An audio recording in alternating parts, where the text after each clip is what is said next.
Hey guys, Ian here with campgear.com today talking about buying tents. Whenever you're getting ready to buy a tent, you always want to start off asking yourself three questions. You want to consider who's going to be going with you, where you're going to be going, and what you're going to be doing. Helping figure out those answers is going to help break down what kind of tent you get. First, we're going to talk about backpacking tents. Over here, you've got your 2-season, 3-season backpacking tent, super lightweight, nice and small, wet mesh walls for really good breathability, couple of doors.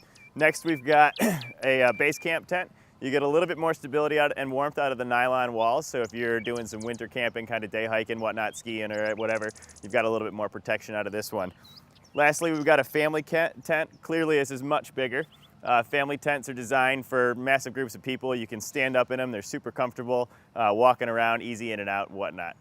When you're getting ready to purchase your tent, you also want to consider the seasons that you're going for, weather, warmth, etc., etc. The capacity of the tent. If you're going with 2 people, get a 2-person tent. Sometimes you want to step it up to a 3-person tent. It gives you a little bit more organization, gear storage inside the tent, etc., etc. You also want to talk about the number of doors. If you're going with a big group, let's say you're getting a 4-man tent for 4 people, you want to have a couple of doors so you're not stepping over each other, getting in and out of the tent that much. Lastly, look at the weight. If you're backpacking, try and stay on the lightweight end. If you're doing some car camping, you can get something a little bit heavier. And the shape of the tent as well. You know, you want head height, you want living space, a little bit of room. Look at the number of poles. More poles gives you more stability, but it also takes longer to set up. So if you're doing a high weather or high wind environments, you're gonna want those extra poles for the strength. Guy lines are important, especially again for nasty weather. That's what you get a lot of the times out of these higher price point tents is you get that stability with the guy lines. You get full-fledged rain flies on all these tents.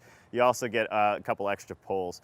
Lastly, you're gonna wanna always bring extra tent stakes with you. Everybody loses tent stakes. I lose tent stakes. It's just something. So bring a couple extra tent stakes with you when you're purchasing, and also pick yourself up a footprint. Footprint is this bottom layer hanging on the base here. It gives some security and some protection to the floor so that if you step on a stick or whatever in there, it doesn't puncture a hole through there. If you're buying a $300 tent, there's no reason not to spend the extra 30 bucks to pick up something that's gonna just help the lifespan of your tent last. If you have any questions, feel free to contact our customer service. I'm Ian again for campgear.com. Have a great day.